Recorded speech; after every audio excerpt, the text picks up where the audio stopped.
तो दोस्तों, स्वागत है आपका सीजी पाठशाला में। आगामी एग्ज़ाम के लिए हमने इस चैनल पर छत्तीसगढ़ के एमसीक्यू क्वेश्चन को स्टार्ट किया था, जिसमें हमने लास्ट वीडियो में हिस्ट्री से रिलेटेड मराठा शासन और ब्रिटिश के अधीन मराठा शासन को देखा था। आज का हमारा टॉपिक रहेगा छत्तीसगढ़ में पुनः मराठा शासन।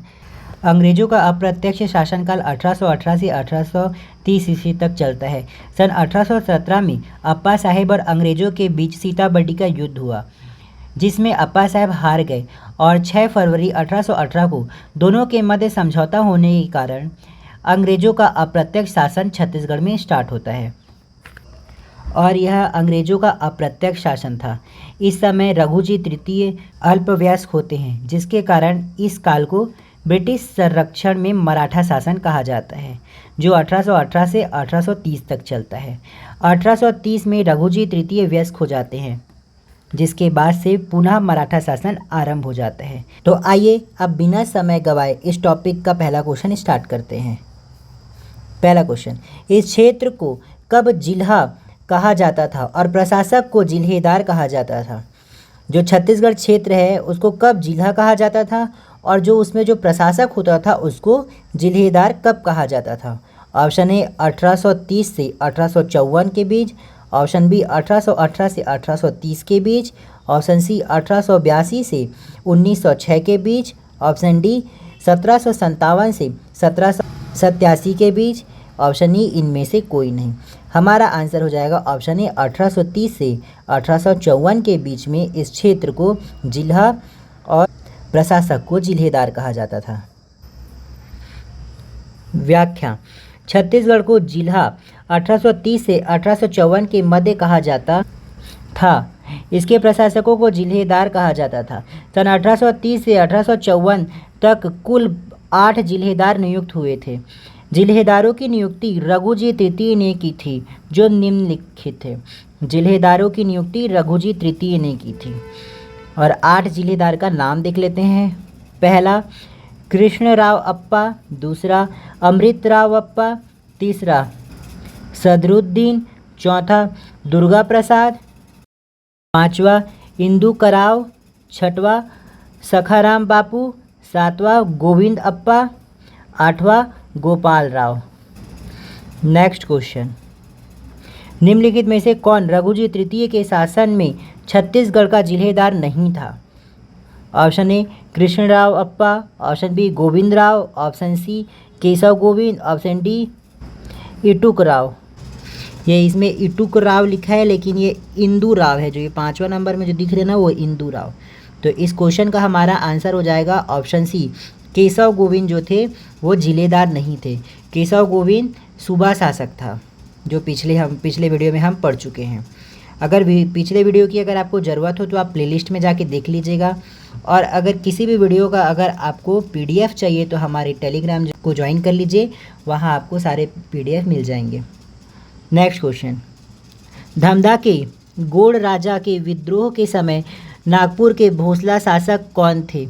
धमधा के जो गोड़ राजा थे वो विद्रोह किए थे, तो उस समय नागपुर के भोसला शासक कौन थे ये पूछा गया है। ऑप्शन ए रघुजी तृतीय, option B Appa Sahab, option C Bimbaji, option D Vyankoji.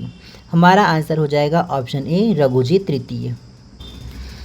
Next question, Chhattisgarh में मराठा शासनकाल में निम्नलिखित स्थानों में विद्रोह हुआ था। छत्तीसगढ़ में पुनः मराठा शासनकाल में कौन कौन से स्थान में विद्रोह हुआ था ये बताना है। पहला धमधा, तो यहाँ धमधा जमींदारी का विद्रोह हुआ था। दूसरा बड़गढ़ का विद्रोह भी हुआ था। तीसरा कवर्धा का विद्रोह, तो कवर्धा का विद्रोह नहीं हुआ था। चौथा तारापुर का विद्रोह, तो यहाँ तारापुर का विद्रोह भी हुआ था। ये बस्तर से संबंधित विद्रोह थे। इसके अलावा एक और विद्रोह हुआ था, मेरिया विद्रोह।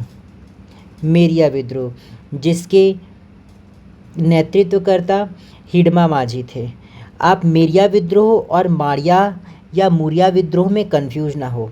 माड़िया या मूरिया विद्रोह कोई दूसरा विद्रोह था जो लगभग 1876 के आसपास हुआ था, और ये मेरिया विद्रोह है। मेरिया विद्रोह 1854 से लेकर 63 के आसपास हुआ था। कहीं कहीं पर 1842 भी बताया जाता है। तो ये जो मेरिया विद्रोह है ये भी मराठा काल में हुआ था। लेकिन इस क्वेश्चन के अकॉर्डिंग हमारा पहला, दूसरा और चौथा सही है, जो हमारा ऑप्शन सी हो जाएगा। आइए इसका व्याख्या देख लेते हैं। छत्तीसगढ़ में रघुजी तिथि के शासनकाल 1830 से 1854 के बीच तक निम्न विद्रोह हुए थे। पहला, धमधा जमींदारी का विद्रोह 1830 में। दूसरा, बड़गढ़ जमींदार का विद्रोह 1833 में।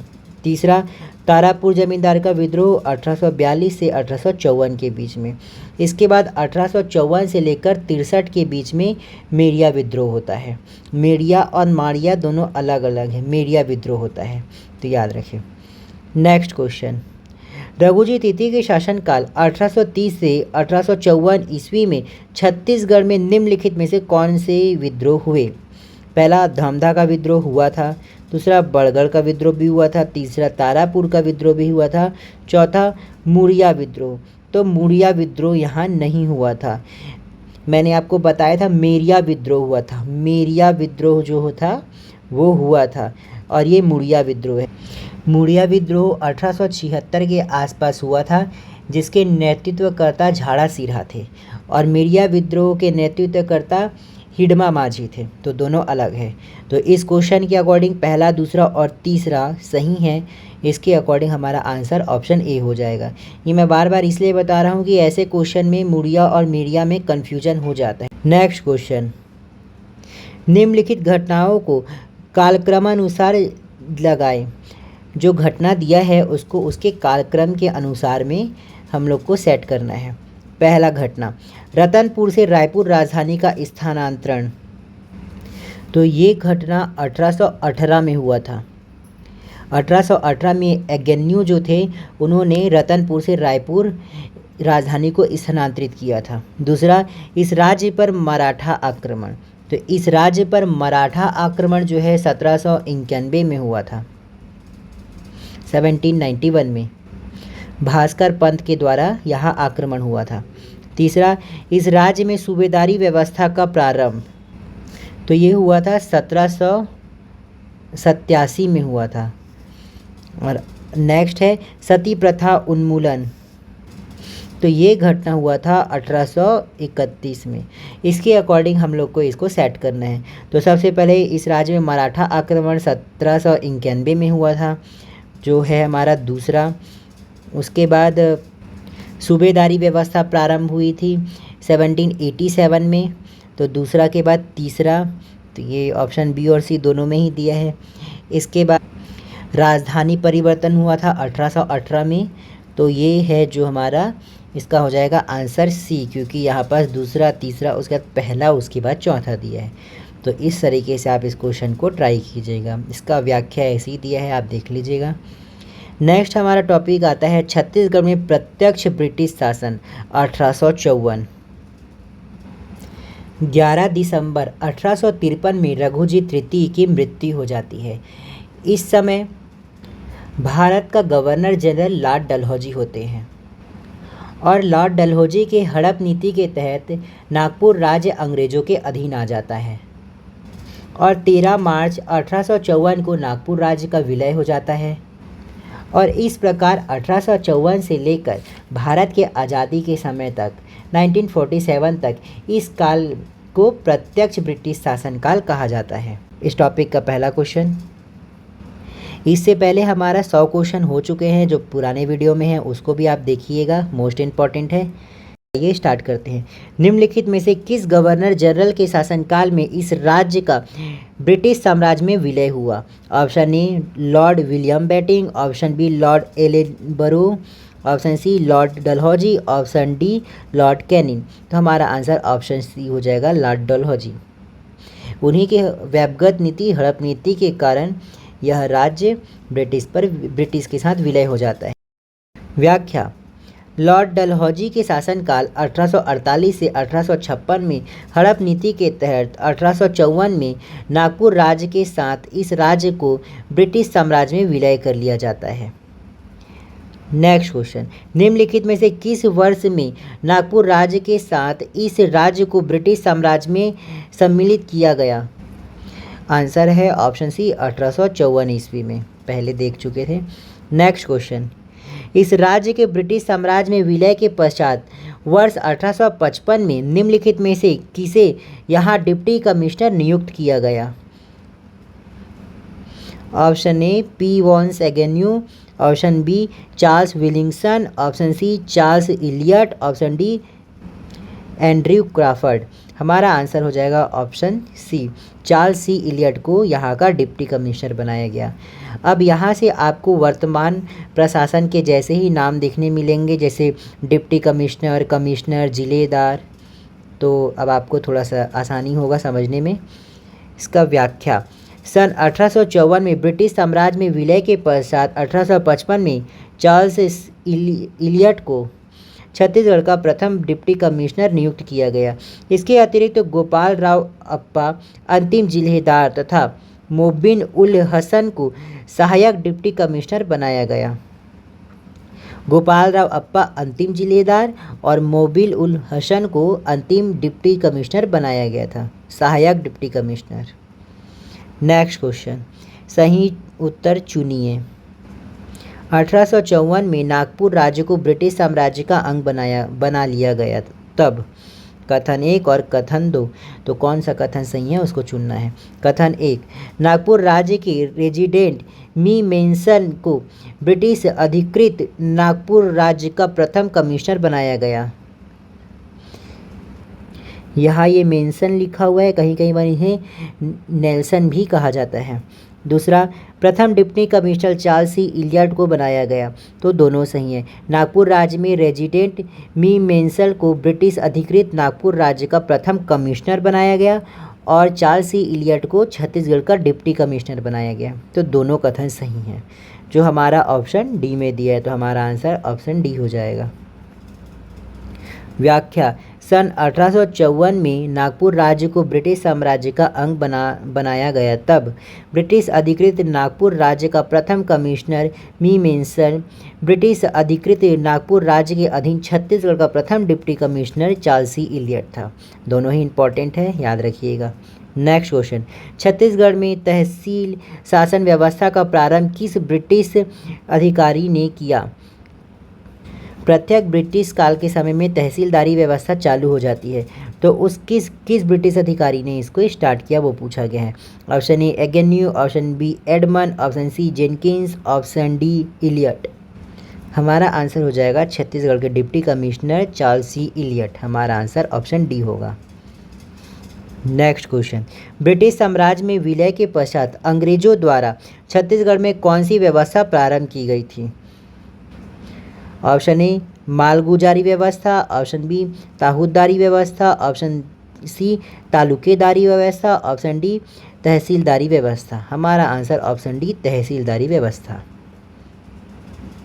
व्याख्या, ब्रिटिश साम्राज्य में विलय के पश्चात अंग्रेजों द्वारा छत्तीसगढ़ में तहसीलदारी व्यवस्था का प्रारंभ किया गया। इसके तहत 1854 में रायपुर, धमतरी, रतनपुर तहसील तथा 1 फरवरी 1857 को नवागढ़ और धमतरी को तहसील बनाया गया।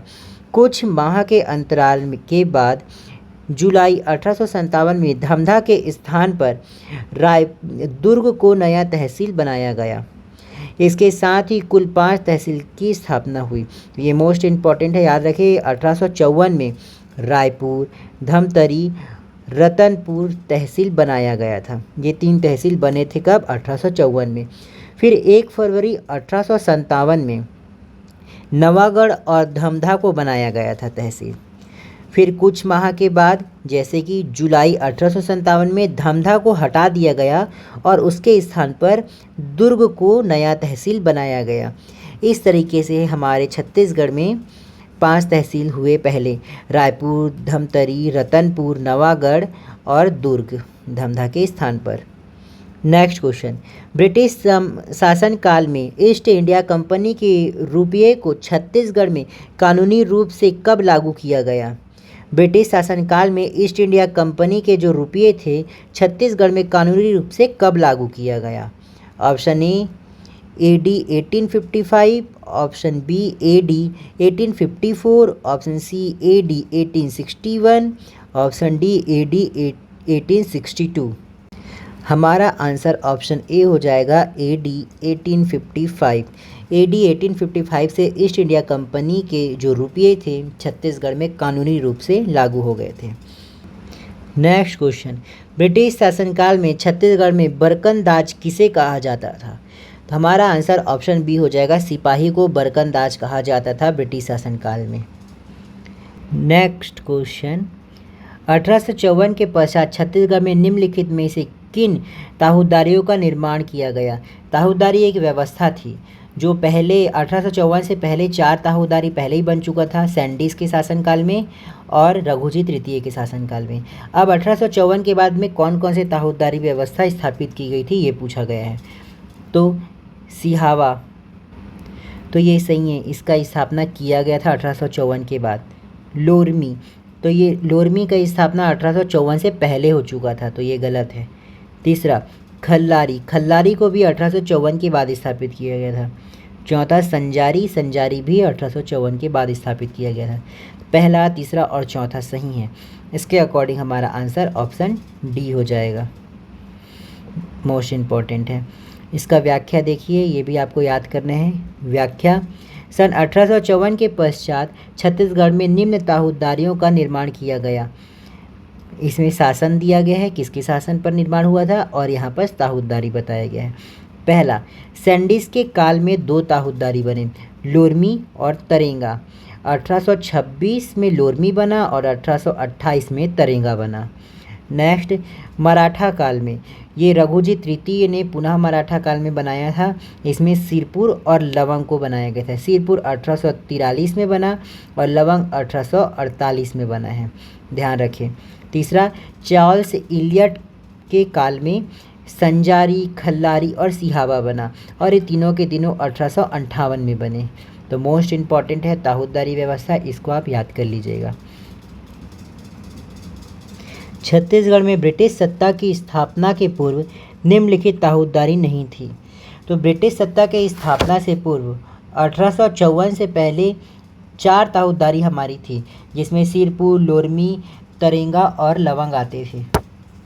और इसमें संजारी जो थी वो बाद में बनी, चार्ल्स इलियट के द्वारा इसे 1858 में बनाया गया है। तो हमारा आंसर ऑप्शन बी हो जाएगा, ऊपर हमने देखा था। नेक्स्ट क्वेश्चन, इस राज्य में ब्रिटिश साम्राज्य के प्रारंभिक चरण में किए गए कार्यों में असत्य कौन सा है? तो असत्य कौन सा है ये बताना है। सत्य और असत्य में कन्फ्यूज़न होता है, इसलिए याद रखें हम लोग को असत्य बताना है। ऑप्शन ए, भूमि राजस्व का 3 साल बंदोबस्त लागू किया गया। तो ये सही है, 3 साल बंदोबस्त लागू किया गया था। दूसरा, 1862 ईस्वी में छत्तीसगढ़ संभाग का गठन किया गया था। ये भी सही है, छत्तीसगढ़ को संभाग का दर्जा 1862 में मिला था। तीसरा, पुरानी प्रशासनिक व्यवस्था को लागू किया गया था। तो ये गलत है, पुरानी प्रशासनिक व्यवस्था को नॉर्मली बंद कर दिया गया था, जैसे जिलेदारी व्यवस्था को बंद कर दिया गया था, उसके जगह तहसीलदारी व्यवस्था को लाया गया। तो यही हमारा आंसर हो जाएगा। असत्य कौन सा है? Option C. ऑप्शन डी को भी देख लेते हैं। रायपुर और बिलासपुर में म्यूनिसिपल कमेटी का गठन किया गया। तो ये भी सही है, तो हमारा आंसर ऑप्शन सी हो जाएगा इसमें। व्याख्या, छत्तीसगढ़ में ब्रिटिश साम्राज्य के प्रारंभिक चरण में पुरानी प्रशासनिक व्यवस्था को लागू नहीं किया गया, बल्कि चार्ल्स इलियट ने नवीन प्रशासनिक संरचना के तहत कई अहम सुधार किए गए थे, जिसमें तहसीलदारी भी थी। नेक्स्ट क्वेश्चन, निम्न में कौन सी जोड़ी 1854 से 1861 तक छत्तीसगढ़ की प्रशासनिक इकाई एवं उनका अधिकारी सुमेलित है? 1854 से लेकर 61 के बीच में कौन कौन से प्रशासनिक अधिकारी सुमेलित है वो बताना है। ऑप्शन ए, दीवानी न्यायालय विलिंगसन, ये गलत है। ऑप्शन बी, फौजदारी न्यायालय के अधिकारी कैप्टन कार्टन, ये भी गलत है। ऑप्शन सी, पुलिस अधीक्षक कैप्टन रॉबर्ट, ये भी गलत है। Option D, post master lieutenant Smith, ये सही है। पोस्ट मास्टर लेफ्टिनेंट स्मिथ थे और ये जेलर भी थे।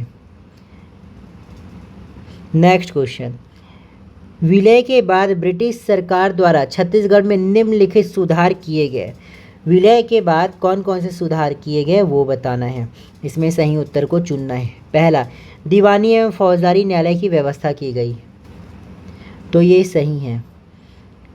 दूसरा, प्रत्येक जिले में जिला पुलिस अधीक्षक की नियुक्ति की गई, ये भी सही है। तीसरा, रायपुर में केंद्रीय जेल का निर्माण किया गया, ये भी सही है। चौथा, रायपुर के डाकघर में पोस्ट मास्टर की पदस्थापना की गई, ये भी सही है। तो पहला, दूसरा, तीसरा, चौथा चारों सही है। हमारा आंसर ऑप्शन ई हो जाएगा। व्याख्या, विलय के बाद ब्रिटिश सरकार द्वारा छत्तीसगढ़ में निम्न सुधार किए गए। पहला, दीवानी एवं फौजदारी न्यायालयों की व्यवस्था की गई। दूसरा, प्रत्येक जिले में जिला पुलिस अधीक्षक की नियुक्ति की गई।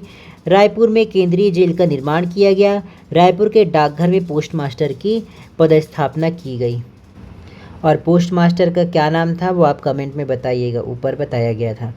नेक्स्ट टॉपिक रहेगा छत्तीसगढ़ में प्रथम स्वतंत्रता संग्राम 1857 की कहानी। इस समय भारत में 1857 की क्रांति आरंभ हो गई थी मंगल पांडे के विद्रोह से, तो उसका झलक छत्तीसगढ़ में 1857 में भी पड़ता है। उसी से रिलेटेड आइए क्वेश्चन देखते हैं। पहला क्वेश्चन, स्वतंत्रता संग्राम में इस राज्य का प्रथम शहीद होने का गौरव किसे प्राप्त है? छत्तीसगढ़ राज्य का प्रथम शहीद होने का गौरव किसे प्राप्त है? Option A Dhruva Rao, option B Pravir Chandra Bhanjdeo, option C Veer Narayan Singh, option D Madhavrao Sapre. तो हमारा आंसर ऑप्शन सी हो जाएगा, वीर नारायण सिंह है। छत्तीसगढ़ में 1857 की क्रांति के प्रथम शहीद का गौरव वीर नारायण सिंह को प्राप्त है। तो आप कमेंट में बताइएगा अंतिम शहीद का गौरव किसे प्राप्त है। आइए देखते हैं इसका व्याख्या। स्वतंत्रता संग्राम के दौरान वीर नारायण सिंह को 10 दिसंबर 1857 को चार्ल्स इलियट के आदेश के बाद रायपुर के जय स्तंभ चौक पर फांसी दी गई। याद रखना, 10 दिसंबर 1857 को रायपुर के जय स्तंभ चौक पर फांसी दी गई, कंफ्यूज ना हो। इस प्रकार शहीद वीर नारायण सिंह को छत्तीसगढ़ का प्रथम शहीद होने का दर्जा प्राप्त होता है। नेक्स्ट क्वेश्चन, छत्तीसगढ़ में 1857 में किसने प्रथम स्वतंत्रता संग्राम का नेतृत्व किया था और उसे क्षेत्र का प्रथम शहीद का दर्जा मिलता है? तो हमारा आंसर ऑप्शन बी वीर नारायण सिंह हो जाएगा। अभी हमने ऊपर व्याख्या देखा था, इसका और डिटेल देख लेते हैं। व्याख्या, छत्तीसगढ़ में सन 1857 को हुए सोनाखान विद्रोह का नेतृत्व शहीद वीर नारायण सिंह ने किया था। यह विद्रोह सोनाखान बलौदा बाजार में हुआ था। इस दौरान माखन बनिया के गोदाम से अनाज लूटने के आरोप से वीर नारायण सिंह की प्रथम गिरफ्तारी 24/10/1856 को हुई। याद रखें 1856 को, यहाँ पर गलत लिखा हुआ है। स्वतंत्रता संग्राम के दौरान वीर नारायण सिंह को 10 दिसंबर 1857 को चार्ल्स इलियट के आदेश के बाद रायपुर के जय स्तंभ चौक पर फांसी दे दी गई। इस प्रकार शहीद वीर नारायण सिंह को छत्तीसगढ़ का प्रथम शहीद होने का दर्जा प्राप्त है। याद रखना, गिरफ्तारी 24/10/1856 को हुआ था और उनको फांसी कब हुआ था? 10 दिसंबर 1857 को। नेक्स्ट क्वेश्चन, इस राज्य के निम्न में से किस स्थान में 1857 में अंग्रेजों के विरुद्ध विद्रोह की घटना घटित हुई? तो सबसे पहले घटना सोनाखान में हुआ था। हमारा आंसर ऑप्शन डी हो जाएगा। नेक्स्ट क्वेश्चन, निम्नलिखित में से किस जमींदारी से इस राज्य का प्रथम शहीद वीर नारायण सिंह संबंधित है? वीर नारायण सिंह कौन से जमींदारी से संबंधित है वो पूछा गया है। तो हमारा आंसर ऑप्शन डी सोनाखान हो जाएगा, अभी हमने देखा था। नेक्स्ट क्वेश्चन, 1857 की क्रांति के समय रायपुर के डिप्टी कमिश्नर कौन थी? रायपुर के डिप्टी कमिश्नर 1857 की क्रांति के समय कौन थे? हमारा आंसर ऑप्शन बी हो जाएगा, कैप्टन इलियट जो थे रायपुर के डिप्टी कमिश्नर थे उस समय। नेक्स्ट क्वेश्चन, सोनाखान के नारायण सिंह को प्रथम बार कब गिरफ्तार कर जेल में डाला गया था? तो अभी मैंने व्याख्या में बताया था, डायरेक्ट हम आंसर देखते हैं, वीडियो लंबी हो जाएगी। तो 24/10/1856 में गिरफ्तार किया गया था। हमारा आंसर हो जाएगा ऑप्शन सी, अक्टूबर 1856। नेक्स्ट क्वेश्चन, विद्रोह के बाद वीर नारायण सिंह की गिरफ्तारी कब हुई थी? वीर नारायण सिंह को पहला गिरफ्तारी 24 अक्टूबर 1856 में हुआ था। फिर गिरफ्तारी के बाद वो सुरेंद्र साय की सहायता से जेल से भाग जाते हैं। फिर सेकेंड टाइम उनका फिर से गिरफ्तारी होता है, तो वो कौन से समय में हुआ था वो पूछा गया है, तो इसमें कंफ्यूज ना हो। उनका दूसरी बार गिरफ्तारी 2 दिसंबर 1857 में होती है और उनको 10 दिसंबर 1857 में फांसी दे दिया जाता है। तो हमारा आंसर ऑप्शन सी हो जाएगा। व्याख्या। विद्रोह के पश्चात लेफ्टिनेंट स्मिथ और लेफ्टिनेंट नेपियर के नेतृत्व में विशाल सेना सोना खान की ओर रवाना हुई, जिसके बाद वीर नारायण सिंह ने कैप्टन स्मिथ के समक्ष 2 दिसंबर 1857 को आत्मसमर्पण करते हुए अपने आप को गिरफ्तार करवाया और 10 दिसंबर 1857 को इनको फांसी दे दिया गया। Next question. छत्तीसगढ़ में 1857 के विद्रोह के दौरान सोना खान के जमींदार नारायण सिंह को किसने गिरफ्तार किया गया था? ये अधिकारी का नाम पूछा जा रहा है। तो 2 अधिकारी का नाम हमने ऊपर पढ़ा था। अब ऑप्शन में देखते हैं कौन से अधिकारी का नाम दिया है। ऊपर हमने स्मिथ और नेपियर का नाम देखा था। हमारा यहाँ पर ऑप्शन ए में लेफ्टिनेंट स्मिथ का नाम दिया है, तो हमारा आंसर ऑप्शन ए हो जाएगा। नेपियर का नाम नहीं दिया है, तो हमारा आंसर ऑप्शन ए होगा। Next question. वीर नारायण सिंह ने किस ब्रिटिश अधिकारी के समक्ष आत्मसमर्पण किया? हमारा आंसर ऑप्शन बी हो जाएगा। CBL स्मिथ के समक्ष वीर नारायण सिंह ने आत्मसमर्पण किया। Next question. छत्तीसगढ़ के पहले शहीद वीर नारायण सिंह को कब फांसी दे दी गई? तो 10 दिसंबर 1857 को। हमारा आंसर ऑप्शन डी हो जाएगा। ये मैं डायरेक्ट आंसर इसलिए बता रहा हूँ क्योंकि पहले व्याख्या में ये सबका डिटेल मैंने बता चुका है। Next question. 1857 के विद्रोह के दौरान सोना खान के जमींदार नारायण सिंह के विरुद्ध निम्नलिखित जमींदारियों ने अंग्रेजों की सहायता की। नारायण सिंह के विरुद्ध में अंग्रेजों की सहायता कौन से जमींदारों ने किया था, ये बताना है।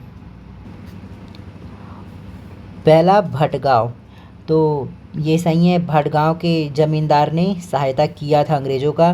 दूसरा छुरी, तो छुरी के जमींदारों ने नहीं किया था। तीसरा देवरी, देवरी के भी जमींदारों ने सहायता किया था। चौथा केदा, केदा के जमींदारों ने भी सहायता नहीं किया था। इसके अकॉर्डिंग हमारा हो जाएगा पहला और तीसरा, जो हमारे ऑप्शन सी में दिया है। हमारा आंसर ऑप्शन सी हो जाएगा। व्याख्या।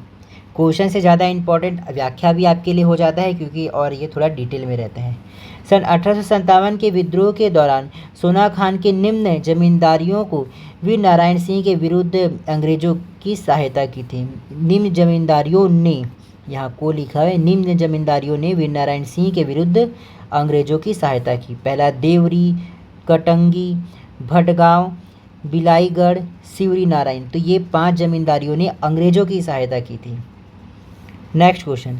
छत्तीसगढ़ में 1857 से 1858 के विद्रोह के संबंध में निम्नलिखित में से कौन सा कथन सत्य नहीं है? तो कौन सा कथन सत्य नहीं है वो बताना है। ऑप्शन ए, सोना खान का जमींदार इस विद्रोह का प्रथम शहीद था, ये सही है। दूसरा, बिलाईगढ़, भटगांव और देवरी के जमींदार विद्रोह में शामिल थे, तो ये गलत है। बिलाईगढ़, भटगांव, देवरी के जमींदार तो अंग्रेजों की सहायता कर रहे थे, तो हमारा आंसर ऑप्शन बी हो जाएगा। फिर भी नेक्स्ट ऑप्शन देखते हैं। ऑप्शन तीसरा, हनुमान सिंह ने 3री रेजिडेंट रायपुर के मेजर सिडवेल की हत्या की थी, तो ये भी सही है। ऑप्शन डी, विद्रोह के अपराध में 17 सिपाहियों को फांसी लगाया गया, तो ये भी सही है। तो हमारा आंसर हो जाएगा ऑप्शन बी, जो गलत है वो बताना था। व्याख्या। बिलाईगढ़, भटगांव, देवरी के जमींदारियों ने सोना खान विद्रोह में नारायण सिंह की सहायता नहीं की, बल्कि वीर नारायण सिंह के विरुद्ध अंग्रेजों से मुखबरी की थी। Next question. सूची 1, छत्तीसगढ़ में 1857 से 58 के विद्रोह को सूची 2 उनके नेताओं से सुमेलित कीजिए। ये इम्पॉर्टेंट है, मोस्ट इम्पॉर्टेंट। सूची 1 में विद्रोह दिया है और सूची 2 में उनके नेताओं का नाम दिया गया है। सोना खान का विद्रोह। सोना खान का विद्रोह नारायण सिंह द्वारा होता है, तो हमारा ऑप्शन आ का हो जाएगा पहला। दूसरा, उदयपुर विद्रोह, इसका हो जाएगा तीसरा। उदयपुर विद्रोह का नेतृत्व करने वाला था कल्याण सिंह। तीसरा, संबलपुर विद्रोह, इसका हो जाएगा चौथा, सुरेंद्र साय। चौथा, रायपुर सिपाही विद्रोह, हनुमान सिंह। हनुमान सिंह को छत्तीसगढ़ का मंगल पांडे भी कहा जाता है। तो इसके अकॉर्डिंग हमारा आंसर हो जाएगा, पहले का पहला ही दिया है, दूसरे का तीसरा और तीसरे का चौथा। तो इसके अकॉर्डिंग हमारा आंसर ऑप्शन सी हो जा रहा है। नेक्स्ट क्वेश्चन, इसका व्याख्या में वही दिया है, देख लेना। नेक्स्ट क्वेश्चन, निम्नलिखित में से कौन सी जोड़ी छत्तीसगढ़ में 1857 के विप्लव का नायक एवं उसका क्षेत्र सुमेलित नहीं है? कौन सा गलत सुमेलित है वो बताना है। पहला, नारायण सिंह सोना खान, तो ये सही है, वीर नारायण सिंह सोना खान जमींदारी से थे। दूसरा, कल्याण सिंह उदयपुर से थे, ये भी सही है। तीसरा, सुरेंद्र साय, ये भी सही है, संबलपुर से थे। चौथा, बलराम सिंह बस्तर, तो ये गलत है, बलराम सिंह जो है बस्तर के नहीं थे, वो बरगढ़ के थे। पांचवा दिया है हनुमान सिंह रायपुर के। तो हमारा आंसर ऑप्शन डी हो जाएगा, हमें कौन सा सुमेलित नहीं है वो बताना था। यहाँ डिटेल दिया है, देख लेना। नेक्स्ट क्वेश्चन, इस राज्य के निम्नलिखित में से किस स्थान में 1857 ईस्वी विद्रोह नहीं हुआ था? 1857 में किस स्थान पर विद्रोह नहीं हुआ था वो बताना है। हमारा आंसर ऑप्शन डी हो जाएगा, रायपुर में 1857 के समय में विद्रोह नहीं हुआ था। यहाँ हनुमान सिंह का रायपुर से कंफ्यूज ना होना है, वो हनुमान सिंह का जो रायपुर में विद्रोह हुआ था वो 1858 में हुआ था, 58 में। और यहाँ पर इस क्वेश्चन में 1857 से रिलेटेड पूछा है, तो आप कंफ्यूज ना हो। यहाँ डिटेल दिया है, देख लीजिएगा। सोना खान का विद्रोह 1856 से 57 के बीच में हुआ। संबलपुर विद्रोह 1857 में। सारंगढ़ विद्रोह 1857 में। सोहागपुर विद्रोह 1857 में। उदयपुर विद्रोह 1858 में हुआ। ये उदयपुर का विद्रोह 1858 में था, 1857 से ही ये स्टार्ट हो गया था, 1857 से स्टार्ट हो गया था, इसको ध्यान रखें। नेक्स्ट क्वेश्चन, उदयपुर जागीर के नरेश शिवराज सिंह ने अंग्रेजी राज्य के विरुद्ध विद्रोह किया था। इस विद्रोह के लिए उन्हें किसने प्रेरित किया था? शिवराज सिंह को किसने इस विद्रोह को करने के लिए प्रेरित किया था? Option A Veer Narayan Singh, option B Jatrao, option C Surendra Sai, option D Kalendra Singh. हमारा answer option C Surendra Sai. Surendra Sai ने उन्हें प्रेरित किया था। व्याख्या, उदयपुर जागीर के नरेश वीर शिवराज सिंह ने अंग्रेजी राज्य के विरुद्ध विद्रोह किया था। इस विद्रोह के लिए उन्हें सुरेंद्र साय ने प्रेरित किया था। नेक्स्ट हमारा टॉपिक है हनुमान सिंह का विद्रोह 1858। हनुमान सिंह का विद्रोह 1858। इन्हें छत्तीसगढ़ का मंगल पांडे कहा जाता है। आइए स्टार्ट करते हैं पहला क्वेश्चन। जनवरी 1858 में रायपुर में हुए सिपाही विद्रोह के नेता थे। Option A Hanuman Singh. हमारा आंसर ऑप्शन ए हो जाएगा। व्याख्या, रायपुर में हुए सिपाही विद्रोह के नेता हनुमान सिंह थे। हनुमान सिंह ने सार्जेंट मेजर सिडवेल की हत्या 18 जनवरी 1858 में की थी। 18 जनवरी 1858। नेक्स्ट क्वेश्चन, निम्नलिखित में से किस वर्ष में इस राज्य में हनुमान सिंह के नेतृत्व में सिपाही विद्रोह हुआ था? तो हमने अभी देखा था ऊपर, हमारा आंसर ऑप्शन डी हो जाएगा, 1858 ईस्वी में हुआ था। व्याख्या, हनुमान सिंह के नेतृत्व में सिपाही विद्रोह 1858 ईस्वी में हुआ था। हनुमान सिंह बैसवाड़ा के राजपूत थे। हनुमान सिंह 3री बटालियन के मैगजीन लश्कर पद पर कार्यरत थे। इन्होंने सार्जेंट सिडवेल की हत्या 19 जनवरी 1858 को की थी। कहीं कहीं 18 जनवरी भी बताया जाता है, ऊपर कहीं क्वेश्चन में 18 जनवरी लिखा हुआ था। इनके 17 सिपाहियों को 22 जनवरी 1858 को फांसी दे दी गई थी। हनुमान सिंह को छत्तीसगढ़ का मंगल पांडे कहा जाता है। नेक्स्ट क्वेश्चन, छत्तीसगढ़ का मंगल पांडे कहा जाता है, तो हनुमान सिंह को कहा जाता है। Answer option D. Next question, क्रांतिकारी हनुमान सिंह ने किस ब्रिटिश अधिकारी की हत्या की थी? Option A Elliott, option B Smith, option C Sidwell, option D Scott. हमारा आंसर ऑप्शन सी हो जाएगा, स्कॉट की हत्या। नेक्स्ट क्वेश्चन, छत्तीसगढ़ के रायपुर में जनवरी 1858 में सैनिक बगावत हुई थी, वह कौन से रेजिडेंट से संबंधित हैं? तो इसका आंसर हमारा ऑप्शन ए हो जाएगा, तीसरी भारतीय रेजिडेंट से संबंधित थी। नेक्स्ट क्वेश्चन, छत्तीसगढ़ में 1858 में हुए सैन्य विद्रोह के संदर्भ में हनुमान सिंह के 17 सिपाहियों को निम्नलिखित में से किस तारीख को फांसी दी गई थी? इसका आंसर हो जाएगा 22 जनवरी 1858, ऊपर हमने व्याख्या में देखा था। अब नेक्स्ट हमारा जो टॉपिक रहेगा 1861 ईस्वी से 1915 ईस्वी तक की घटनाएं रहेंगी। इसमें बहुत से प्रमुख घटनाएं होते हैं, तो ये मोस्ट इम्पॉर्टेंट है। इसका क्लास हम नेक्स्ट वीडियो में देखेंगे। अगर वीडियो हेल्पफुल हो तो आप ज़रूर लाइक कीजिएगा, शेयर कीजिएगा, और कुछ भी डाउट हो तो कमेंट कीजिएगा। चाहे अच्छा लगे या बुरा लगे, आप ज़रूर कमेंट कीजिएगा। Thank you.